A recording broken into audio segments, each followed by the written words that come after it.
الحمدللہ آج میرا نتیجہ بہت اچھا آیا ہے، محنت رنگ بھی آئی، یہ سب اللہ تعالیٰ کا فضل اور اساتذہ کا رہنمائی کا نتیجہ ہے۔ کیوں یاسر ہمیشہ ہی کامیاب ہوتا ہے؟ میں اس سے کم تو نہیں ہوں، مگر یہ سب لوگ اسی کی تعریف کرتے ہیں اور یہ مجھے بالکل اچھا نہیں لگتا۔ مبارک بھائی، یاسر کی کامیابی پر خوش ہونا چاہیے، وہ ہمارا دوست ہے اور دوست کی خوشی میں شریک ہونا ہی اصل دوستی ہے۔ اگر ہم بھی محنت کریں گے تو ہمیں بھی کامیابی ملے گی۔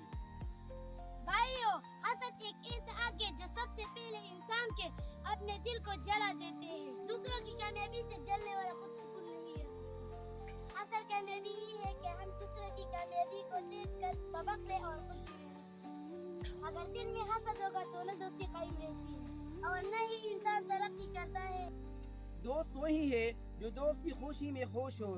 اگر ہم ایک دوسرے کی کامیابی کو اپنی کامیابی سمجھے تو ہماری دوستی ہمیشہ مضبوط رہے گی۔ تم سب بالکل درست کہہ رہے ہو، میں اپنی غلطی تسلیم کرتا ہوں۔ اب میں حسد نہیں کروں گا، بلکہ اپنے محنت کے باوجود اپنی کامیابی حاصل کرنے کی کوشش کروں گا۔ دوستو، یہی بات ہے، جب ہم ایک دوسرے کو سپورٹ کرتے ہیں تو کامیابی کے راستے آسان ہو جاتی ہے۔ حسد ایک ایسی بیماری ہے جو دوستی کو توڑ دیتی ہے اور انسان کے دل کو بے سکون بنا دیتی ہے۔ دوسروں کی کامیابی پر خوش ہونا سیکھے، خود بھی محنت کرے اور زندگی میں آگے بڑھے، یہی حقیقی زندگی کامیابی ہے۔